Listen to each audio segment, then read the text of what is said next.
Good morning, good afternoon, good evening. How are you all doing? I hope you're well, I hope you're amazing. I light some incense. It's sandalwood. So I like the smell of sandalwood. I've got my little turtle incense holder because I live in a beautiful tropical location and I have lots of tropically, turtly, turquoisey things in my house, even though some of them are up a little bit higher because I have beautiful little grabby hands. A few things have been broken, but hey, that's part of it. All right. Whew. Rightio. Today I want to talk about empathy. And if you're an empath, this will resonate with you. If you're not, then this isn't for you, okay? But if you are an empath and you are someone who definitely absorbs other people's energy or the room or situations, public places, public spaces, all that sort of stuff, then this is definitely a message for you. And it's just from my own personal experience of being such a sponge in my life, and how I've learnt to work with what I used to think was the curse of being an empath. So I'm going to call it that. I've got this smoky quartz because I just want to be really grounded for this because, it can be heavy.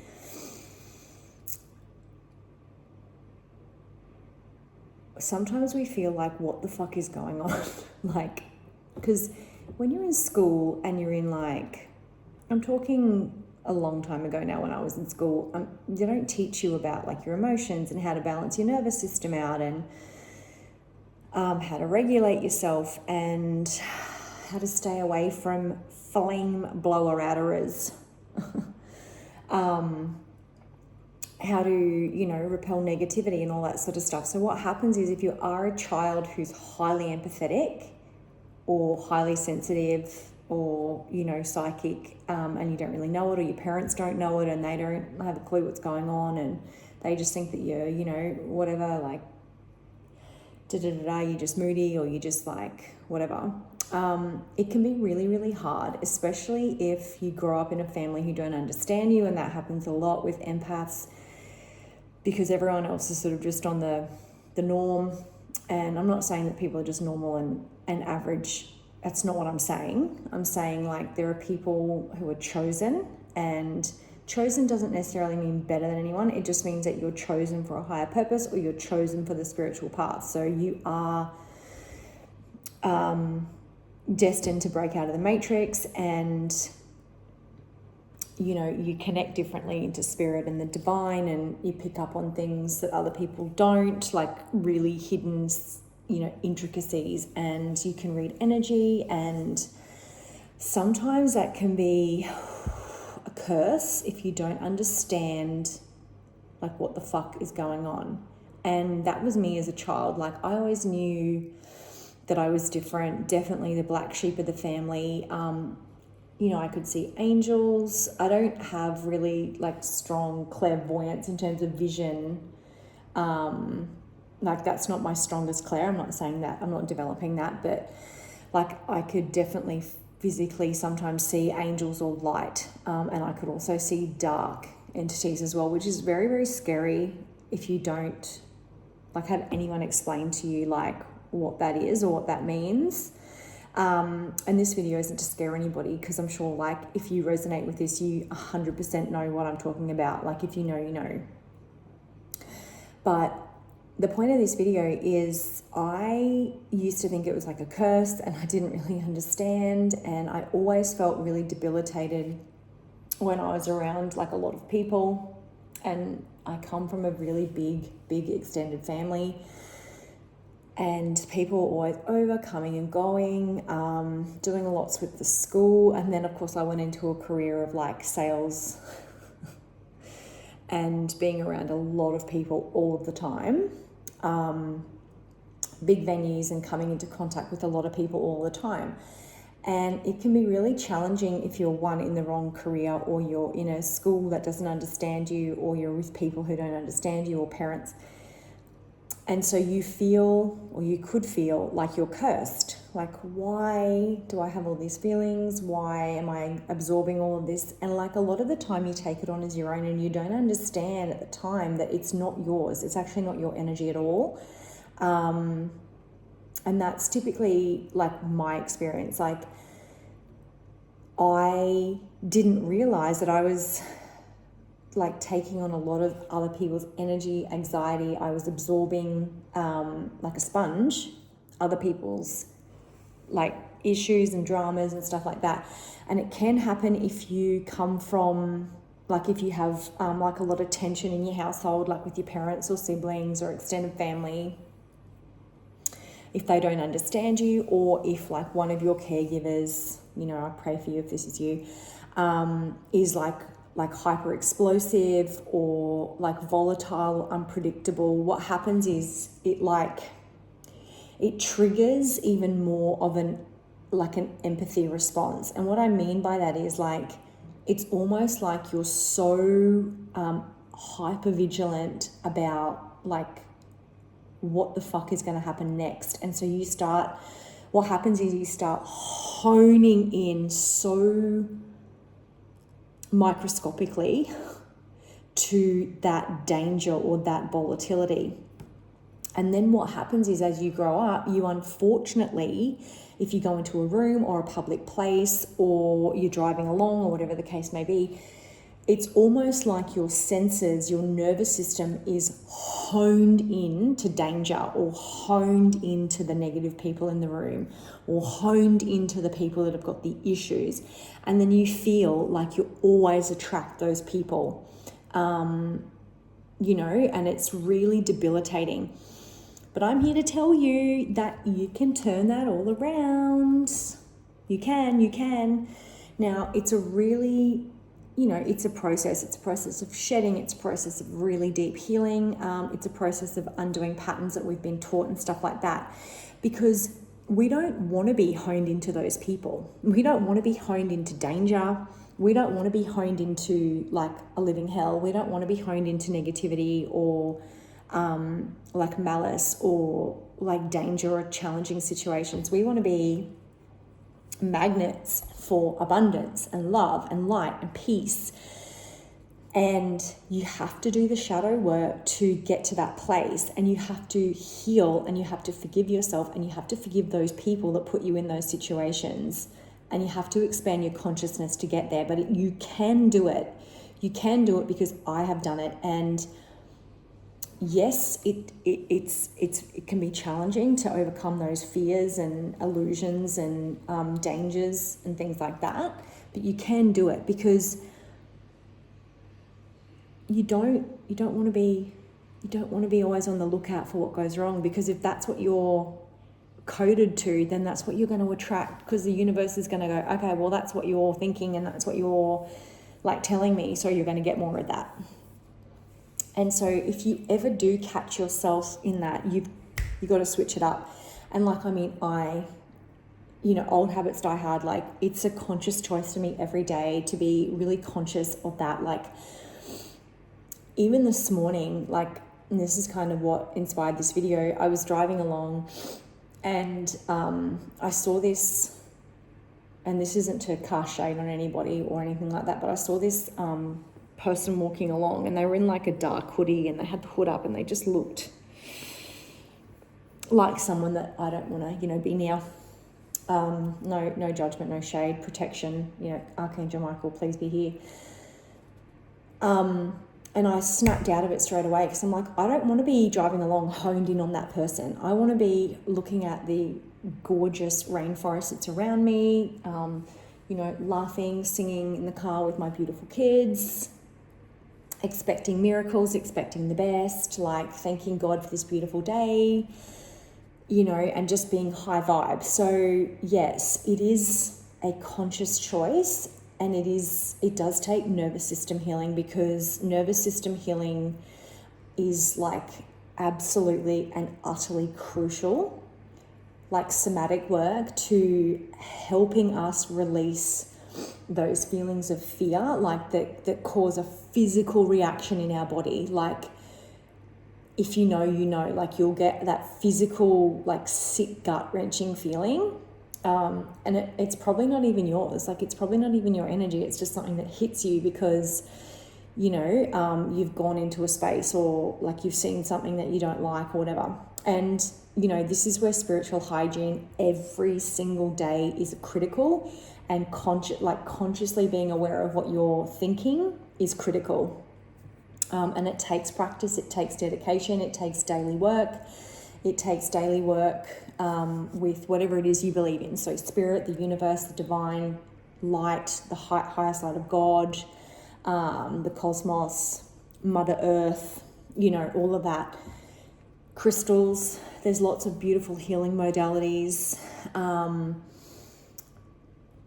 It's about protecting your energetic field so that you don't get debilitated by what is coming at you in terms of like other people's energies that are not yours. I'm specifically talking about energies that are not yours here. And that's why you may feel that you're cursed as an empath, but you're not. It's actually your superpower. It's your superpower because your intuition is so strong that it tells you straight away, don't go there, don't go there, don't go there.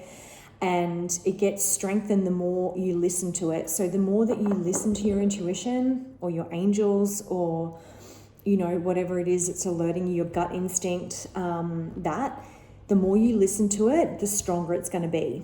So you don't actually need to be afraid, because you can lean on it and believe and trust that those feelings or, messages that you're getting are true and correct, and you don't have to be afraid. So like, if you do see that, it's like, right, okay, we're not going there, done, good, cut it off.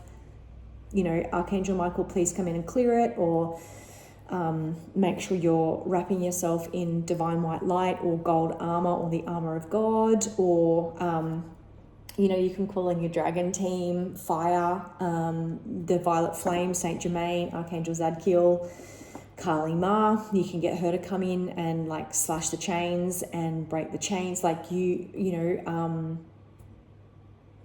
Horus, if you resonate with Egyptians, he's a protector. So there's lots of different things that you can do to protect your energy. But if you're an empath, especially a super empath, then it's like non-negotiable that you are spiritually protecting yourself, energetically protecting yourself every single day. You can then, ground, make sure you're getting in nature, ground your feet in the earth. Imagine tree roots growing out of your feet. Salt baths, or if you don't have time to take a salt bath, like get some really good quality Celtic sea salt and like rub it on your skin after you've like washed yourself in the shower, just to do that sort of cleanse and rinse off, and then let it run out your feet, and just ask for it to like cleanse you and purge it as the beautiful water runs over you, and be grateful for that and show gratitude and appreciation. Plants in your home, regularly using cleansing, tools in your home like Palo Santo or incense or sage, things like that. And there are different ways to go about that. Like if you're doing a full and complete purge and cleanse, then that's gonna like stir up stuff. So what you want to do in that case is make sure that all the windows in your house are closed. You want to get sage in a bowl, like not necessarily the stick, but like the leaves, and let them smoke. Let them smoke really, really, really high, and walk into every single corner of your house. Ask for any negative energy to be released, any toxic fear to be released, and all of that. And then, make sure you put the fire out in the leaves, and then leave the house. Leave the house for like an hour, because it really will smoke up, and it really will, like, it's a very potent smell. Leave the house and keep everything shut. And then when you re-enter, like make sure you've got spiritual protection with you, and then open up all the doors and the windows and let, you know, everything be cleared out, and ask for it to be cleared out and to be released back to white light or transmuted. And then go out and get in nature, and, you know, if it's raining, like, you know, necessarily don't do it if it's raining, but if you can't help it, then yeah. Make sure you get outside in the fresh air, even if it's undercover. So, you know, there are different ways, but protecting your beautiful gift is paramount to, number one, you being able to serve. Because if you're always like feeling debilitated and you're absorbing other people's energy, you cannot do your light work. And that's just something that I've learned, like, you know, it's non-negotiable for me. It's like getting up and brushing my teeth or having a shower. Like, it's non-negotiable for me. Connecting with spirit, like, all day, every day. You know, and that's just part of it. If there are times that you're like so just overwhelmed by it, you can ask spirit to like cloak you in like a violet cloak, or you can ask Archangel Michael to cloak you in his blue cloak of protection, or whatever. You can put, you know, an imaginary gold robe on with a hood and just say like closed, I'm closed right now, or, you know, no access right now, I don't want to feel any of these emotions right now, anyone else's energy right now, spirit, like, help me out here, I need a break, please purify my energy, and things like that. You only need ask. But when it comes to Michael, you have to give him your full free will permission, otherwise he cannot intervene on your behalf or in the situation. He does need your permission. He needs you to call him in for that. You can call in your spirit guides.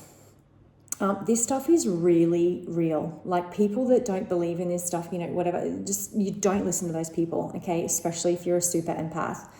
You do this, and you are going to see like drastic improvements in your like energy, in who you're attracting. You know, it could cause a huge purge of like people in your life or items in your home or whatever that no longer resonate with you as you increase your vibration. But yeah, being an empath isn't a curse. It's actually your superpower if you work the beautiful muscle that it is.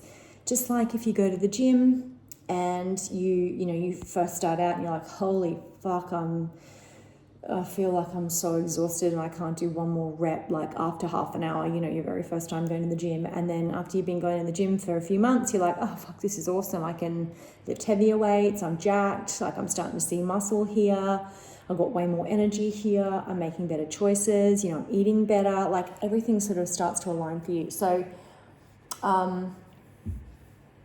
yeah, it's like, it's an amazing gift, and it's a gift from the divine for a reason, so that you can use it and not to be afraid of it. And it's a gift not for negativity and negative people and all that. It's for positivity and spreading light and love and peace and seeding that into the earth and humanity, and, you know, wherever you can, you know, a smile, you know, a kind gesture to somebody, leading by example. And that's really hard to do, but, you know, it is really like why you've been given that gift, because you're extremely special, and we're all special, but it's for a reason. So yeah, make sure that, you know, you're really loving yourself and looking after yourself. And, you know, I turned away from it for a long time because I was like, I don't want this, like I hate this. I went into a career that was, you know, so off track, even though I was really good at it. And yeah, it's taught me a lot of really incredible organization skills, and I'm a very organized person now because of it. And, you know, being a mum and being so busy, it's definitely had its positive side. So, you know, focus on the positives, take the lessons from it, leave the rest. And yeah, just remember that you've got that for a reason, and don't push it away like I did for so long. Don't push it away, because it doesn't go away. It doesn't go away. Like that's the thing. It doesn't go away. So when you accept it and you realize that you are meant to be different for a reason, it does get easier to, you know, understand and work with it and all that sort of stuff. And, you know, find those outlets, creative outlets, or different spiritual teachers or ascended masters or whatever that resonate with you to sort of help you understand your beautiful gift. So before we finish, I'm going to pull one of the like joyful abundance cards. They're just like awareness cards, self-awareness cards for your spiritual journey. So let's just ask the beautiful angels and highest possible light and love to come through and give us a message that will complete this message. I'm not feeling it yet. There you go. Just jumped. Oh, wow. I love it. Pleasure is important, and I take time to consciously indulge. Yeah. Consciously indulge in self-care. Like, the more you love yourself, the more you will make better choices and stay away from the negative choices and make the positive choices. And the more that you love yourself, it also is a protection for your beautiful empathy. Because, you know, if you're someone who is just radiating self-love and self-worth and confidence, you know, toxic people are less likely to approach. And then if you're, you know, even more in that mindset of like only honing in on the positivity and the optimism, then, you know, that's just like, that's perfect. So yeah, consciously indulge, in things that you love and that make you feel loved and joyful and happy and uplifted and inspired and just worthy of all the good things that you want in this life, and to help other people as well. So love that message for us to round off the reading, the message today. So yeah, have a great day, and I'm sending you lots of light wherever you may be. Bye.